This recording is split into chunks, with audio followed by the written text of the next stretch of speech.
Ang goal kasi namin dito is mapaibig namin sila. Isa na pala siyang scam. Love investment siya kung tawagin.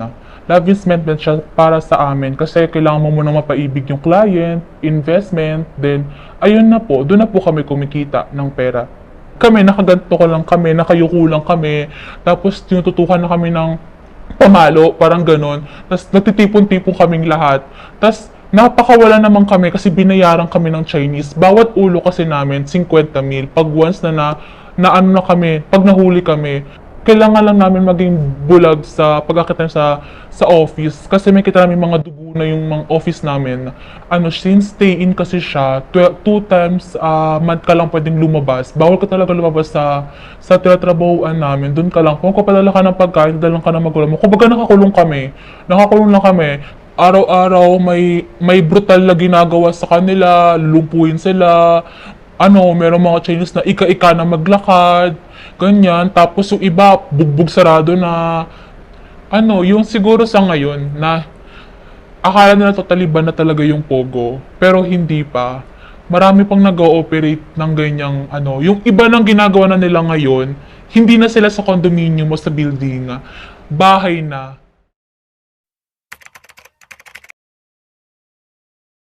Ako si Kaka, isang dating Pogo worker noon. Mahigit 1 taon din ako nagtrabaho bilang Pogo worker. Noon, hindi ko pa talaga alam ang literal na meaning ng Pogo. Noon, nakikita ko lang siya sa FB post. Pandemya po noon, naghahanap po ako ng trabaho. May nag-post po na hiring encoder. Tas punintahan ko po siya. At first po, 21 years old yung kailangan nila that time. Pero pa lang po ako noon. At sumama po ako, may mga nakita kong kaibigan. Tapos meron po kaming GC sa Telegram. Sa Telegram po na yun, nabuo po yung grupo namin. So doon po kami 5 po noon, mga kasama ko, pupunta po kami sa iba't ibang hiring. Until nagpunta po kami sa po. At doon, habang sila, ini-interview po sila na 4 sa FB post na pinuntahan po namin. Sila po, di sila nakapasa. Ako, nakapasa po ako kasi unang interview pa lang sa akin ng Black Indian na tao, malaki po siya. Sabi niya sa akin, ninitian ko pa, nakamas po ako ng that time. Tapos sabi niya sa akin, can you remove your mask? Then after that, ni-remove ko po. Tapos ngumiti lang ako sa kanya, then you pass. Nagulat ako nang yun lang po yung sabi niya sa akin na pass na daw ako. So, okay na po. That time, sabi ko sa kanya na, for real sir, thank you. So, para sa akin, sobrang saya ko po talaga nun. Pero that time, alam ko na po talaga na stay in po yun. Since online class naman po yung pasok, okay lang para sa akin. Tapos, kada next day, nag-text po sa akin yung HR na move-in ko na daw. Tapos, nakapasok na po ako. Ang bale po, yung off po namin every month at 2 times every month po. Tapos, after nun, yung salary ko pa po before, 19K. Bukod pa po yung food allowance. Tapos, meron po toiletries allowance din po. Then, after that, ginawa po ang first na po namin, nag-move in po kinabukasan. At pagka-move in po namin doon, nag-introduce lang po kami sa amin lang. At first, nung pagpasok ko doon sa Pogo na yon, wala po talaga akong idea sa mga gagawin namin. Ang alam ko lang talaga, encoder, nagagawa lang kami ng kung ano, mag-encode kami, ganyan-ganyan. Tapos, binigay sa amin yung iPhones, 5 iPhone. Sabi ko, ang daming iPhone, nagugulat ako. Tapos, ang sabi, mag-download kami ng dating app. Tapos, sabi ko, bakit dating app? Hindi nila ako sinasagot yung TL ko before. After that, nag-download ako ng mga dating apps, lahat ng dating apps. And tapos, ang sabi po sa akin ng TL ko, ipa-verify ko yan sa model. Pina-verify ko sa model. Tapos, sa dating apps na yun, maghahanap kami ng mga lalaki. Meron kaming qualification para mahanap namin siya, para mailagay po namin siya sa Excel. Doon namin i-encode yung mga qualified na mga lalaki na nahanap po namin sa dating app. Ilalagay namin sa Excel. So, may quota kami everyday. Ang quota namin everyday, 10 lalaki na qualified sa qualification namin. At bilang qualified ka, kailangan mo munang una 30 to 50 years old. Tapos dapat may mga trabaho, maganda yung trabaho niya. Ang base po namin that time is US and Europe. So dapat sa lugar na yun, doon lang kami hahanap. Yung dating app namin, nakaano siya, yung location niya po, nakatira siya doon sa US. That time, makikurious na po ako bakit po ganun yung setup. Kasi at all, hindi ko talaga alam. Tapos, doon na po ako nagtaka nung after nung nailagay ko na po yung mga tawag dito, yung mga qualify sa Excel, ipapasa na po namin yun sa CSR na tinatawag. Sa CSR na tinatawag, sila po yung kakausap sa mga kliyente na yun. Client po yung mga tawag namin sa mga lalaki. So sa client po na iyon, kakausapin nila ganito ganyan. What is your age? Your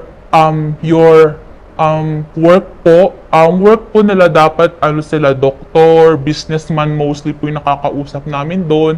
Tapos may range din na sahod. Tapos after that, kakausapin na ng mga CSR namin.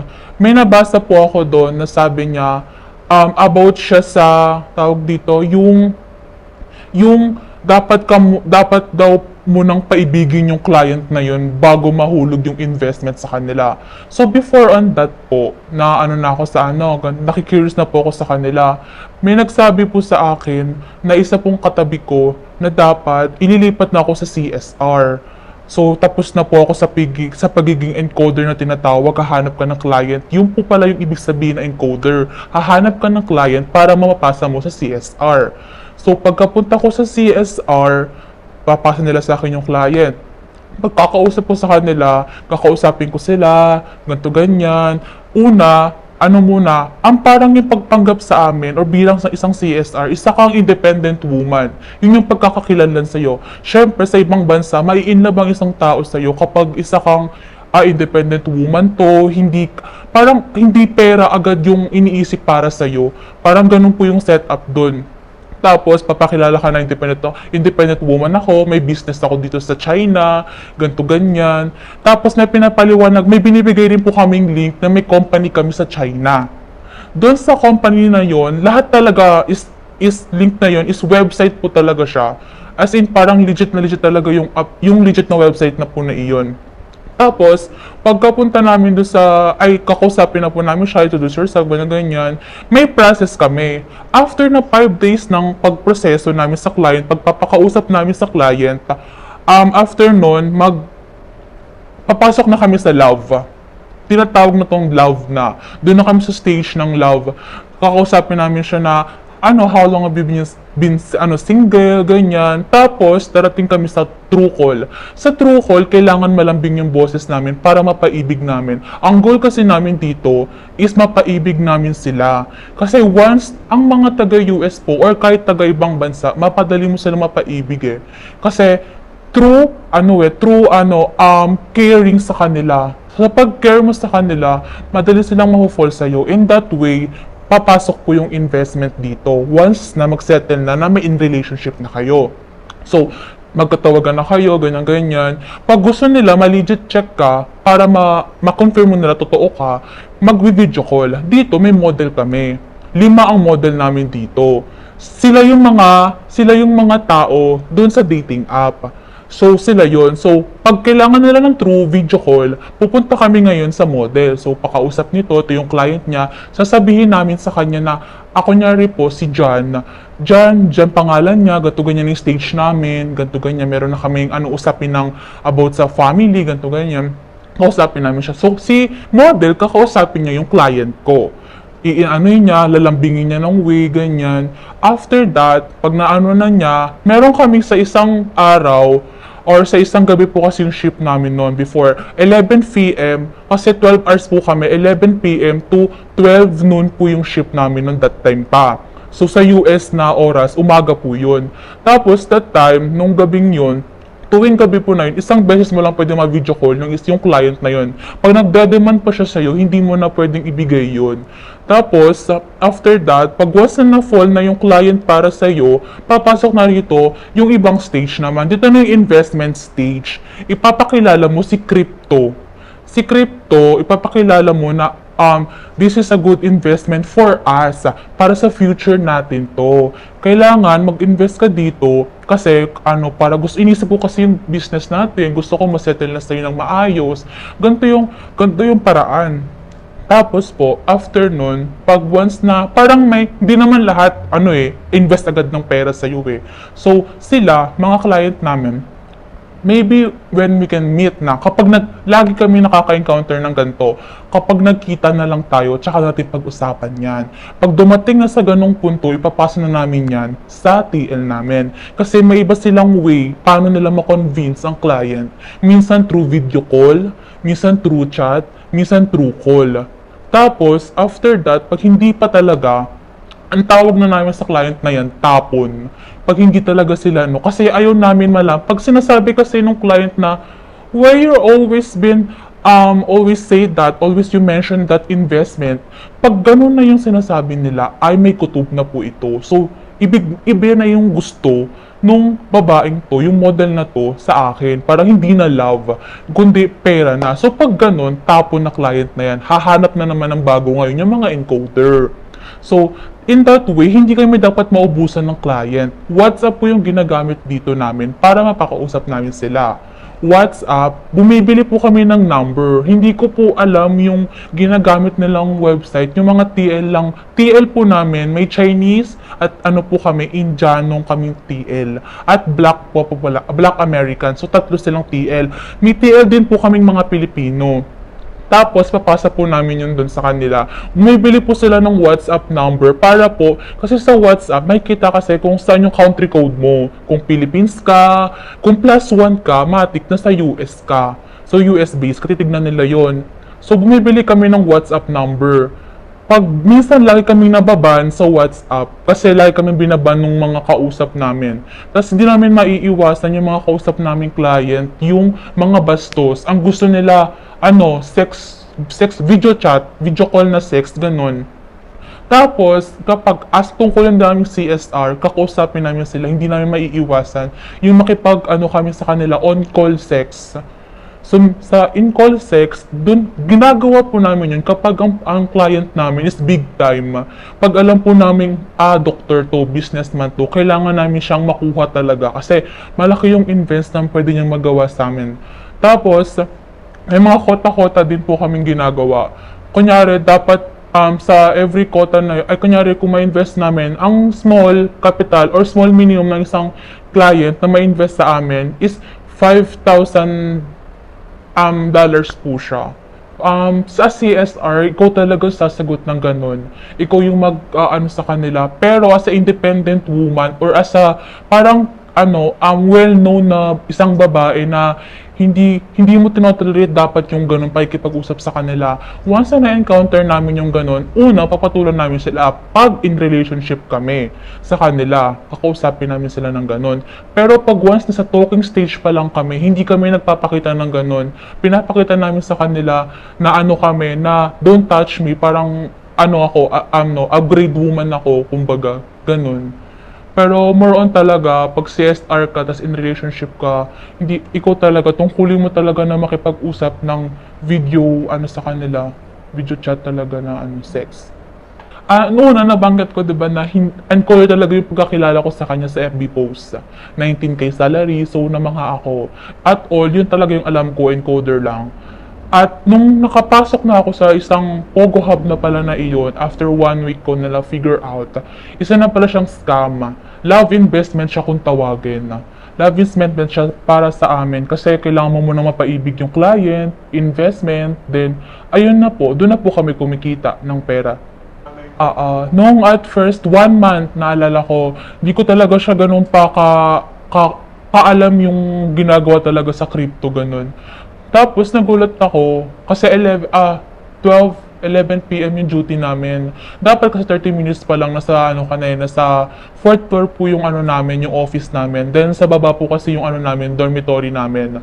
Tapos nagulat kami na bumalik kami sa baba. Kasi may mga na. Tapos may na pong pumasok sa kwarto. Tapos di pa sila pumasok. Katok sila ng katok. Tapos, not until na na-figure out namin na may na takot po ako noon kasi Pilipino ako, so alam ko na parang may nangyayari ng hindi maganda. So, expected ko huhulihin na ako ng mga kami, nakaganto ko lang kami, nakayuko lang kami, tapos tinututukan na kami ng pamalo, parang ganon. Tapos nagtitipon-tipon kaming lahat. Tapos napakawala naman kami kasi binayaran kami ng Chinese. Bawat ulo kasi namin, 50,000. Pag once na ano na kami, pag nahuli kami. So, binabayaran ng mga Chinese, yung mga Pilipino, ay yung mga sorry, para mapakawala kami. Bukod pa po yung 50, bibigyan pa kami ng 25,000 each in cash para naman sa nadulot na pinsala ng ginawa ng mga Chinese sa amin. Ganun po mangyayari. Tapos, after nun, siguro mga bandang 3 months ko na sa work, yung most experienced or grabe talaga is yung pag-akit namin, kailangan lang namin maging bulag sa pag-akit namin sa office kasi may kita namin mga dugo na yung mga office namin. Meron doon isa siyang pamalo siya, parang pamalo ng mga yung mga gangster, mga ganon yung siya kahaba. Tapos nakita kami mga baril sa gilid. Kailangan mo lang parang wala ka nakikita, kumbaga bulag ka lang. Wala kang kaalam-alam na meron ng ganun. Ginagawa po kasi sa kanila doon, pag hindi nakakakota ang mga Chinese, pinapalo sila. Bukod doon, isa pang option nila, pag sila nakakakota, tumatalon sila sa building, nagpapakamatay sila. Hinuhold kasi yung mga passport ng mga Chinese ng mga TL. Tapos, kapag once kasi, parang kumbaga 24 hours na silang gising eh. Pag mahina yung quota, kailangan kasi lagi silang may quota dapat. Kasi pressure sila. Kasi ang mga trabaho ng mga Chinese, dapat 24 hours kang gising, 24 hours kang kumikita ng pera. Ganun sila kaano sa pera talaga. Parang kailangan mong kumayod para ma-reach mo yung quota nila.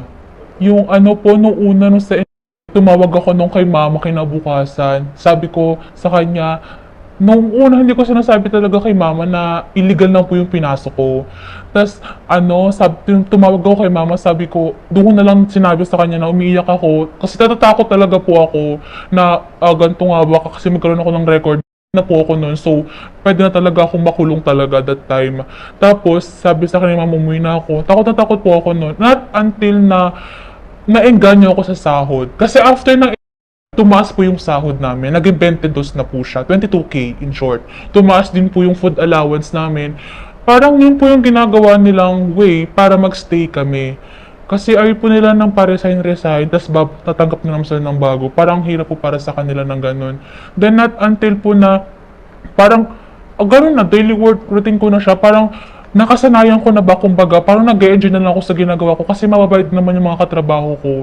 Tapos, every quota naman namin, meron kaming, dinner tuwing gabi kasama mga boss po namin sa Chinese. Ayun, so, nung una, mas natatakot ako, pero not until, gradually, nag-e-enjoy na ako sa ginagawa ko.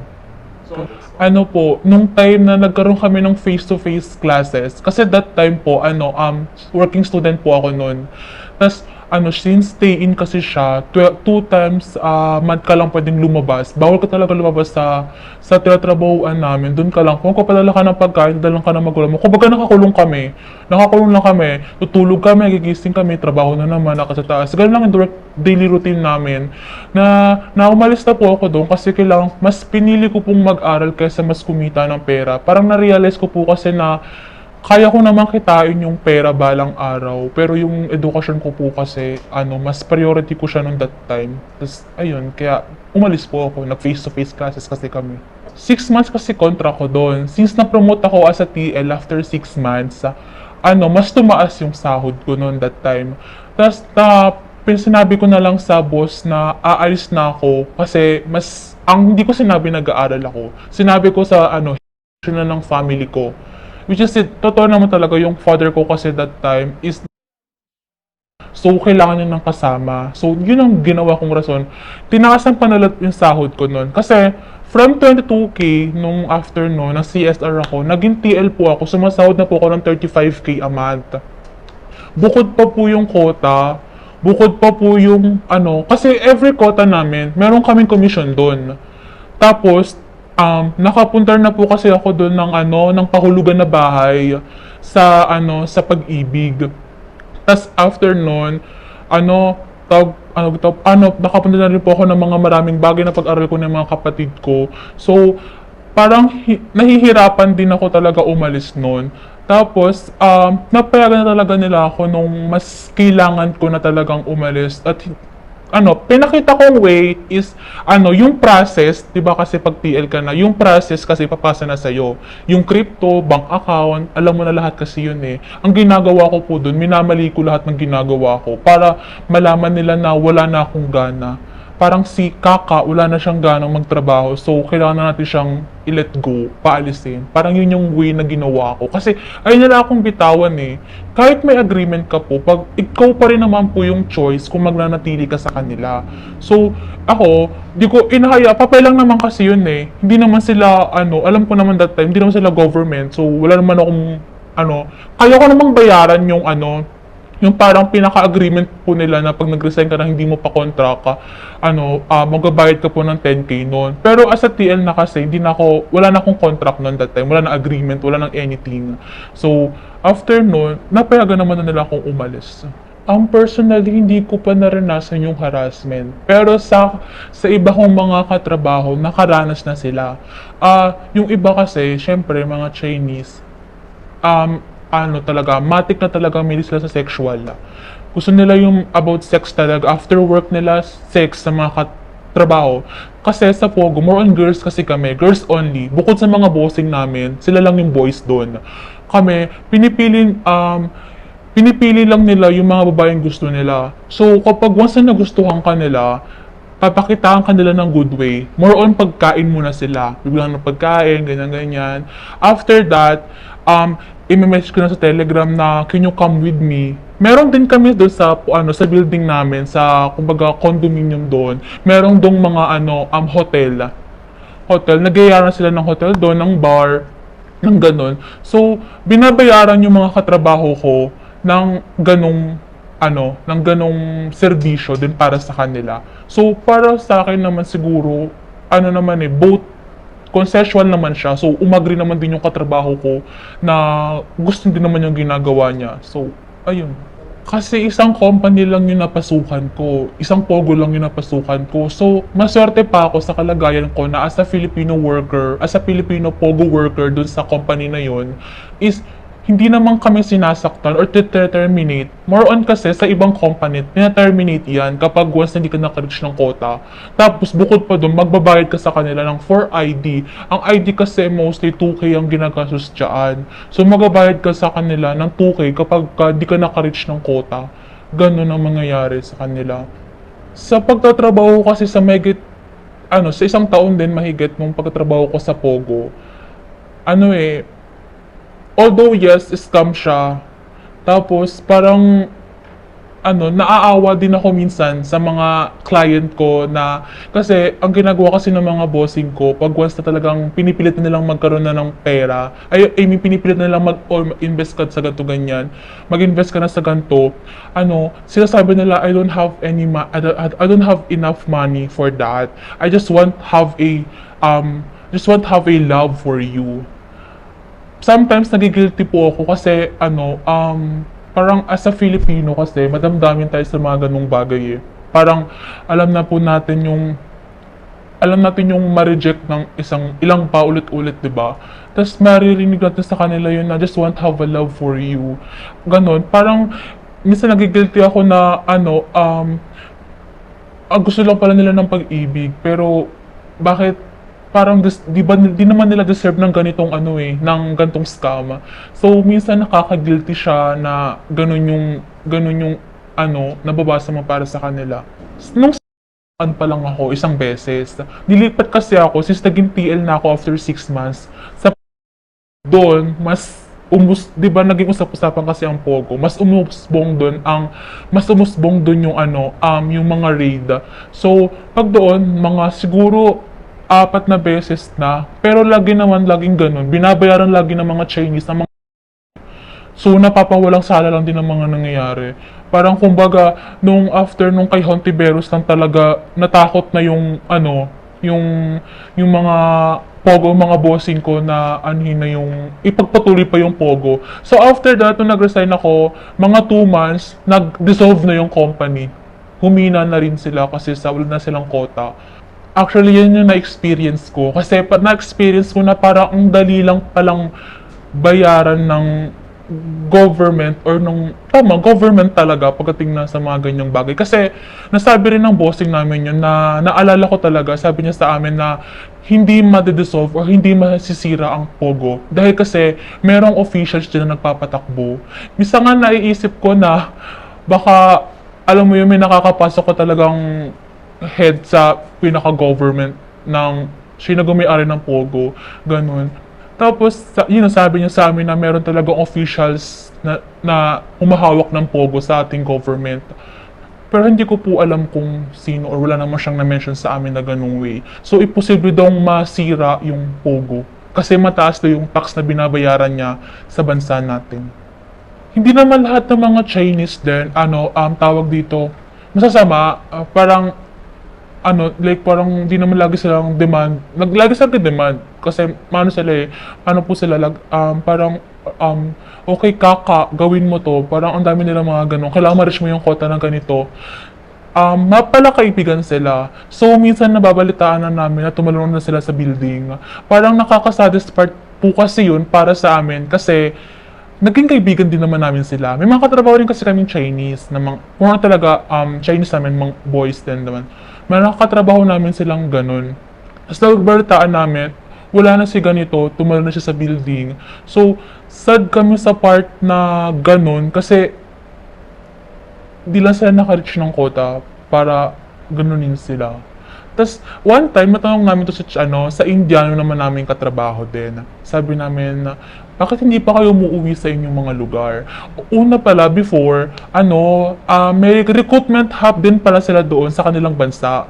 Ang sinasabi pala sa kanila doon, merong i-offer sa kanilang work sa ibang lugar, pero kailangan nilang maglaan. Para sa atin ding mga OFW, kailangan mo maglaan ng pera sa recruitment para makaalis ka sa bansang ganito. Para makapunta ka sa ganitong lugar. So, ganun din sa kanila. So, until na-figure out nila na gagawin lang pala silang ganito sa Pilipinas, CSR. Kasi bawal sa Chinese ang sugal. Bawal ang gambling sa kanila. So, ginagawa nila sa Pilipinas yan dito. Dito sila mag-ooperate, parang gano'n. Kumukuha sila ng mga tao sa iba't ibang lugar para dito sila mag-operate ng mga ganong bagay. Since legal yan para sa atin. Tapos, gano'n. Akala nila, isa lang siyang parang encoder. Katulad sa akin, akala ko sa encoder lang pala. Pero, not until na dumating sila dito, ganun yung ginagawa sa kanila. Minsan hindi sila pinapakain, hindi sila makakain kapag hindi ka nakaka-reach ng quota. Naging kaibigan naman namin sila. Kaya nakakaawa din na part na ginaganon sila ng mga kapwa nila din nilang Chinese, kapwa nilang kalahi. Noong una, nakaka-trauma siya kasi what if gawin din sa amin? Pero yun naman nasabi sa amin ng TL namin, hindi nila pwedeng gawin yun sa mga Pilipino. Yun yung pinaka-rule number 1 talaga para sa kanila. Hindi nila pwedeng galawin ng mga Pilipino. Yun yung pinaka-sinasabi nila sa amin. Pero hanggang sa mga, nakasanayan ko na pag nababalitaan ako na ganun, maawa ka na lang, iiyak ka na lang, tapos after that, wala na, okay na. Kasi wala ka namang choice, kundi umano sa kanila. Yun ang patakaran nila para sa ibang lahi sa kanilang kapwa Chinese. So sila lang yung may rule para doon. Kami mga Pilipino, anong trabaho namin, ganito gagawin namin, ganito lang gagawin namin. Actually, araw-araw may brutal na ginagawa sa kanila, lumpuin sila, merong mga Chinese na ika-ika na maglakad, ganyan. Tapos yung iba, bugbog sarado na, iba ganun. Tas yung iba tinatali, yung iba naman, ikukulong sa kwarto. Parang mas mahirap pag ganun.